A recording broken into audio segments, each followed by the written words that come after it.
મિત્રો ઘણા લોકો ડિમાન્ડ કરી રહ્યા હતા કે સર દરેક વસ્તુ ચેપ્ટર વાઇઝ કરાવો ને, તો ચાલો આજથી આપણે પ્રયાસ કરીએ છીએ કે રિઝનિંગની અંદર કોઈ એક ચેપ્ટર, જેમ કે આજે પહેલું શ્રેણી વિશે સમજવાનો પ્રયાસ કરીશું. મિત્રો આ એટલું બધું સહેલું છે કે તમે જેમ જેમ પ્રેક્ટિસ કરશો ને તો તમને થશે કે ઓહો આટલું સિમ્પલ છે. તો ચાલો જોઈએ.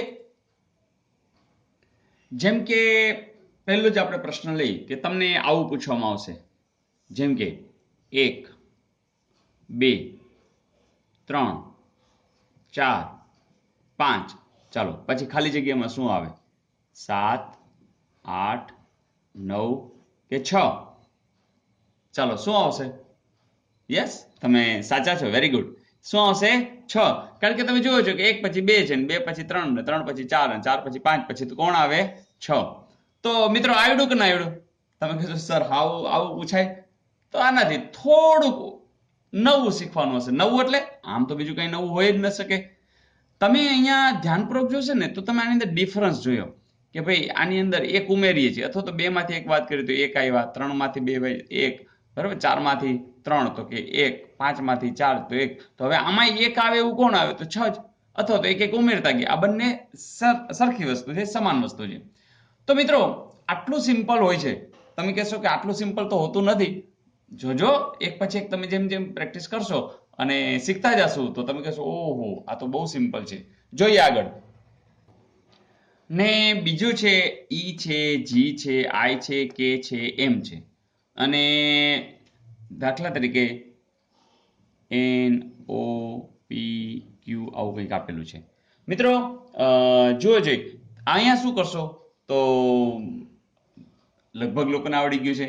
કારણ કે જેમાં 1 2 3 4 છે આપણે ખબર છે કે ABCD નો ક્રમ છે ABCD E.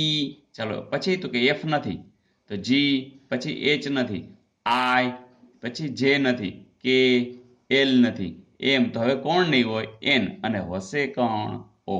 તમે અહીંયા 0 કરશો કે O કરશો તો માર્ક કેટલા મળશે? 1. તો અહીંયા O છે, 0 નથી. તો અહીંયા મને લાગે છે આ સમજાતું હશે.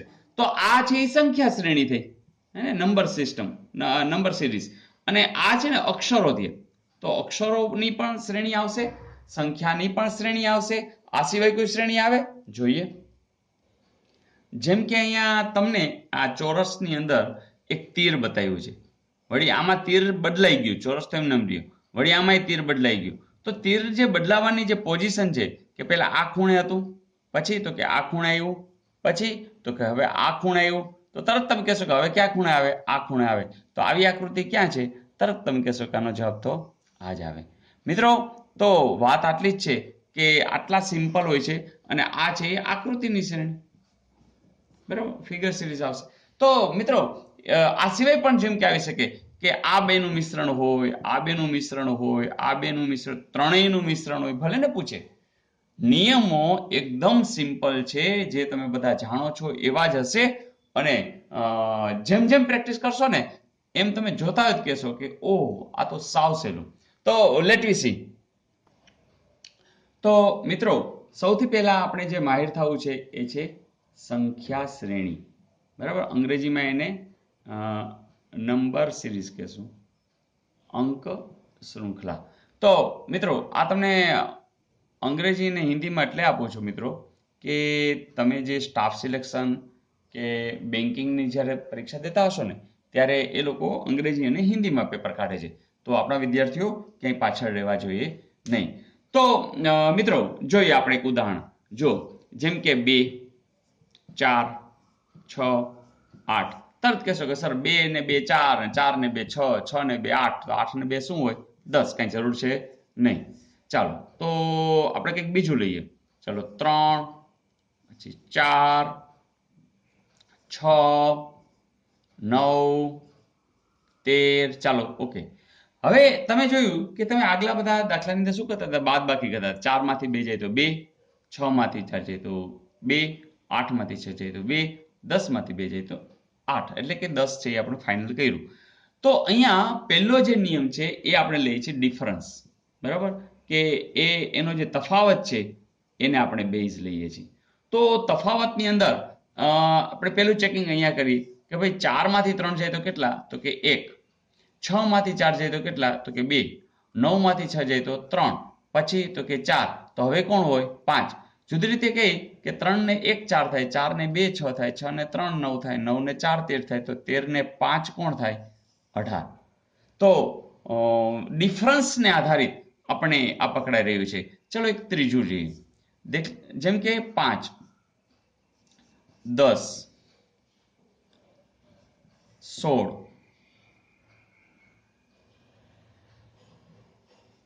23, 31. ચલો ચેક કરીએ.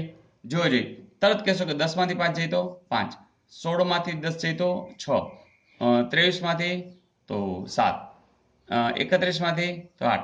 જો હવે ડિફરન્સમાં અહીંયા સરખો આવતો હતો, હવે આ પેટર્ન એને બદલાવી. તમે શું ફેર પડ્યો? તમને ખબર છે કે 5 પછી 6 દેખાણા, જો 6 પછી 7 દેખાણા અને 7 પછી 8 દેખાણા, નોટ કે બધું ફાઇનલ જ થઈ ગયું કે અહીંયા 9 જ હોય. એટલે કે જવાબ શું આવશે?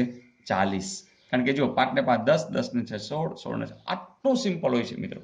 તો પહેલી વસ્તુ શું જોઈએ આપણે કે ડિફરન્સ કેવો છે, તફાવત કેવો મળતો હતો?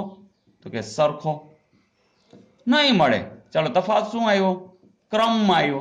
આ ક્રમમાં આવ્યો 5 6 7 8. બરાબર. હજી આપણે ઉદાહરણ જોઈએ ને હવે જોજો, 7 પછી 8 પછી 10 પછી 11 પછી 13 પછી 14. જોજો આ બે નો ડિફરન્સ કેટલો છે? 1. 10 માંથી 8 જાય તો 2, પાછા 1, પાછા 2, પાછા 1. તો હવે કેટલા હોય? 2. તો અહીંયા શું કર્યું? 14 ને 2 16.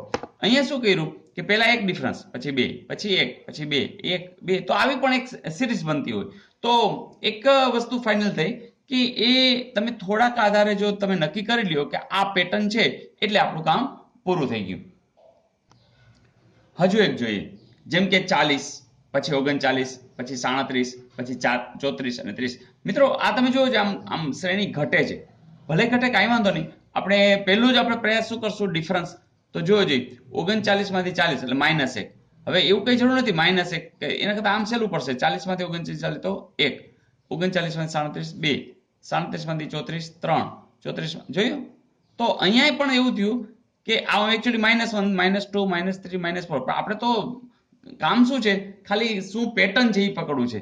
તો આ પણ એક પેટર્ન જ થઈ ને કે 1 ઓછા થયા, 40 માંથી 39 થયા, 39 માંથી 2 ઓછા થયા, 37 માંથી 3 ઓછા થયા, પછી 4 ઓછા થયા. તો હવે આપણે 5 ઓછા કરશું એટલે કે જવાબ શું આવશે? 25. તો આ સમજાય છે મિત્રો? આટલું સિમ્પલ હોય છે. હજુ પણ આપણે જોઈએ. ચલો આ ઉદાહરણની અંદર પણ તમે જુઓ કે શ્રેણીમાં સંખ્યા વધતી જાય છે. ચાલો આપણે ડિફરન્સ જોઈએ. 9 માંથી 8 જાય તો 1, 13 માંથી 9 જાય તો 4, 22 માંથી 13 જાય તો 9 અને 38 માંથી 22 જશે તો 16. મિત્રો આ તો કંઈક વિચિત્ર આવ્યું કે પેલા એક ડિફરન્સ, પછી વળી સીધો 4 ડિફરન્સ, વળી પાછો 9 ડિફરન્સ, પછી તો કે 16 ડિફરન્સ. આનો અર્થ એવો થયો કે ડિફરન્સનો ડિફરન્સ આપણે ચેક કરીએ. ચાલો 4 માંથી 1 જાય તો 3, 9 માંથી 4 જાય તો 5, 16 માંથી 9 જાય તો 7. જોજો 3 5 7. તો હવે કોણ હોય? 9. બરાબર. 3 5 7. તો હવે કોણ હોય? 9. તો 16 ને 9 25. તો એનો અર્થ કે 38 માં તમે શું ઉમેરશો? 25. તો 8 ને 5 13 ને 4 ને 2 6. એટલે કે જવાબ શું આવશે? 63. મિત્રો શ્રેણીની મજા શું છે ખબર છે કે આમાં ડબલ વખત એને પૂછી લીધું. પણ જો તમે લોકો અમુક અંકોને ડાયરેક્ટ ઓળખતા શીખી જાઓ તો આ પણ કરવું પડે નહીં. શું કામ? કે તમે ધ્યાનપૂર્વક જોશો ને તો એકડો, આ ચોગડો, આ નવડો, આ 16, આ 25 કઈ જાણીતા દેખાય છે? તમે કહેશો હા સર શું છે?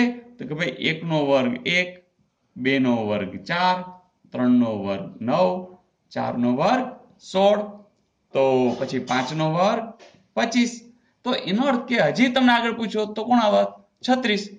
તો તમે એટલીસ્ટ આ 1 નો વર્ગ, 5 નો વર્ગ, 10 નો વર્ગ એમ 20 ના વર્ગ સુધી અચૂક પાકું કરી લેજો કે જેથી કરીને તમને 400 દેખાય ને એટલે તરત ક્લિક થવું જોઈએ કે 20 નો વર્ગ છે જ. 225 દેખાય એટલે તરત આમ થવું જોઈએ કે 15 નો વર્ગ છે જ. તો મિત્રો આ શ્રેણી કરવાની એકદમ મજા આવશે. જોઈએ. બીજું પણ એક માર્કિંગ કર્યું મિત્રો કે દાખલા તરીકે મને આ પેટર્ન મળી હતી, તમને આ પેટર્ન મળી છે, જવાબ તો કોણ આવશે? આ જ આવશે. તો એ પણ ધ્યાન રાખજો કે અહીંયા 2-3 રીત પણ થઈ શકે છે, પણ આપણો જે પેટર્ન છે એ પેટર્ન પકડાવી જોઈએ અને એ સાચું પડવું જોઈએ. ચલો આમાં પણ જોઈએ. 8 થયા, પછી 9 થયા, 17, 44, હા વધે તો છે. ચલો આનો ડિફરન્સ કેટલો લેશું? તો 1. 9 અને 17 નો ડિફરન્સ કેટલો આવશે? તો કે 8. પછી 17 ને આનો કેટલો આવશે? તો આવશે જોજો 27.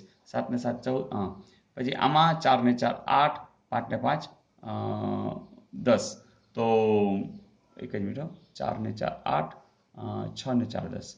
તો હવે જુઓ ફરીથી હવે તમારું ધ્યાન એકદમ પકડાઈ ગયું છે કે આ 1, આ 8, આ 27, આ 64 આ કોણ છે? તરત જ કહેશો કે આ 1 નો ઘન છે, આ 2 નો ઘન છે, આ 3 નો ઘન છે, આ 4 નો ઘન. તો 5 નો ઘન કોણ હોય? 125. એટલે 8 ને 5 13, આ 3 233. અહીંયા તો તમે મિત્રો જુઓ કે વિકલ્પે આપ્યા નથી, તમે તરત ને તરત ગોતી લેશો કે એબીસીડી માંથી 233 ક્યાં છે, તો તરત પકડી લેશો. તો આ થઈ ડિફરન્સની વાત. તો આવા ડિફરન્સ કેવા હોઈ શકે? હજુ પણ હોઈ શકે. ચાલો અહીંયા શું કીધું છે? તો આમાં પણ ડિફરન્સ ચેક કરીએ.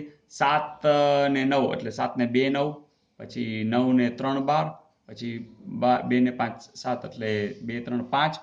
ચાલો 7 ને 7 14 એટલે 7, પછી 4 ને 1 5, 2 ને 1 3, પછી 5 ને 3, 3 ને 1 4. મિત્રો જુઓ છે અહીંયા જો બેકી સંખ્યા છે, એકી સંખ્યા છે, તો અહીંયા પેલા બગડો આવ્યો, પછી તગડો આવ્યો, પછી 5 આવ્યા, પછી 7 આવ્યા, 9 નો આવ્યા. જો અહીંયા 1 હોત ને તો 1 3 5 7 9, તો આપણે એકી સંખ્યાના ડિફરન્સનું કામ કરત. પણ અહીંયા કંઈક જુદું આવ્યું, 11 આવ્યા, પછી 13 આવ્યા. જો અહીંયા નવડો ન આવો અને અહીંયા બગડો આવો ને, એ તમે ધ્યાનપૂર્વક જો તો તમને ઓલું યાદ આવી જશે. શું યાદ આવી જશે? અવિભાજ્ય સંખ્યાઓ. તો તમને ખબર હોવી જોઈએ કે અવિભાજ્ય સંખ્યા અંગ્રેજીમાં શું કહેવાય? Prime numbers. એ કેવી રીતના મળે? તો એ તમને ખબર છે, સ્ટાર્ટિંગ એકડાથી થતું નથી. સૌથી પહેલી નાનામાં નાની અવિભાજ્ય સંખ્યા કોણ છે? 2. પછી કોણ છે? 3. પછી 5. પછી 7. 9 9 નહીં આવે કારણ કે એનો વિભાજ્ય છે, 3 તેરી 9 થઈ જાય. તો હવે કોણ આવે? 11 13, પછી 15 આવશે? નહીં આવે. 5 તેરી 15, તો શું આવી જશે? 17. એનો અર્થ કે તમારે અહીં કેટલા લેવાના છે? 17. તો 8 ને 7 15, 4 ને 5 ને 6, કેટલા આવશે? 65. તો મિત્રો ક્યાં પૂર્ણ વર્ગ હોય, પૂર્ણ ઘન હોય, અવિભાજ્ય સંખ્યા હોય, આવું જ હોઈ શકે. બીજું તો શું હોઈ શકે? તો કોન્ફિડન્સ એકદમ ક્લિયર છે. તો હાઈ કોન્ફિડન્સ સાથે આપણે કામ કરશું એટલે મજા પણ આવશે અને કોઈ પણ પ્રશ્નપત્ર આવે કોઈ ચિંતા જ નહીં રહી. તો સ્ટાફ સિલેક્શનની અંદર ચાલો પૂછાયેલા સમ જોઈ લે એટલે તમને કોન્ફિડન્સ આવી જાય કે વધીને હોય શું. તો ચેક કરીએ. ચાલો 6 9 12 15. ચાલો આગળ પૂછાયેલું છે 6 માં કેટલા ઉમેર્યા? તો 9 માંથી 6 જાય. આ 3, આ 3, આ 3, યસ બધી 3 જ છે. તો 18 ને 3 શું થઈ જાય? 21. તો એને જવાબ આપવો જ પડશે. ચલો અહીંયા જોઈએ 2 ને 6. ચાલો શું આવશે? તો 6 માંથી 2 જાય તો 4. ચાલો 12 માંથી 6 જાય 6. હવે જો અહીંયા અધવચ્ચે પણ આવું પૂછી શકે, ભલે ને પૂછે. હવે આપણે ચેક કરીએ કે 4 પછી 6 છે, તો 6 પછી 8 હોઈ શકે. તો 12 ને 8 અહીંયા શું થાય? 20. એટલે ચેક કરી તો 8 પછી કોણ હોય? 10. ધેટ મીન્સ સાચું છે કે આપણે 20 અહીંયા વિચારીએ છીએ તો ડિફરન્સ છે એ બરોબર આવતો જાય છે. તો 2 ને 4 6, 6 ને 6 12, 12 ને 8 20, 20 ને 10 30. તો મેચિંગ થઈ ગયું છે કે 4 6 8. અથવા બીજી રીતે વિચારશો તો આનો ડિફરન્સ બધે સરખો છે, બરાબર ને? તો ડબલ ડિફરન્સ વાળા દાખલો પૂછાય. તો 2011 માં પૂછાયેલું, તો આનો જવાબ શું આવશે? 20. તો મિત્રો મજા આવી? તો માત્ર આ વારંવાર જોઈ લેજો, પછી હવે ધીમે ધીમે આપણે થોડું ઊંડાણ વાળું જોઈ લેશું કે ચલો ને વધીને સ્ટાફ સિલેક્શન છે તો બેન્કિંગમાં પૂછાય તો થોડુંક અઘરું હોય. અઘરું એટલે કેવું? આમ તો બીજું કંઈ હશે જ નહીં, એની પેટર્ન પકડશું અને પેટર્ન પકડશે પછી આપણે 100% આવડી જશે. તો મજા આવી દોસ્તો? તો તમારી જે વર્ષોથી કહેતા હતા કે ચલો ચેપ્ટર વાઇઝ, તો અત્યારે આપણે સંખ્યા શ્રેણી વિશે હજુ પણ ડિટેલમાં ઘણું બધું જાવું છે ઊંડું, કે જેથી કરીને જીપીએસસીમાં પૂછાય એ પણ પ્રશ્નો તમને આવડવા જોઈએ. Okay friends, all the best. અચ્છા હા, તમારા રિવ્યુ ખાસ મને આપજો. મિત્રો એક વિચાર આવે છે કે ચલો એક હોમવર્કનો તમને સમ આપો, બધા લોકો પ્રેક્ટિસ કરશે અને તમે કોમેન્ટની અંદર જવાબ જરૂર લખો. આપણે એસએસસી ની અંદર પૂછાયેલો જ આપણે સમ જોઈએ હોમવર્કની અંદર કે 4, 11, 30, 67, 128 અને અહીં શોધવાનું છે. આ એસએસસી 2013 પૂછાયેલું. મિત્રો ગભરાઈ ન જતા, આપણે જે શીખ્યા છે એના આધારિત તમે કહેતા હો તો ઓપ્શન આપી દઉં. ચલો આપી દઉં છું. 237, 231, 219, 228. તો જોઈએ કે શું જવાબ આવે છે. બધા લોકો ટ્રાય કરશે અને ચેક કરશે કે આપણે કંઈક ડિફરન્સની વાતો કરી છે એમાં કંઈ મેચિંગ થાય છે ખરું. All the best.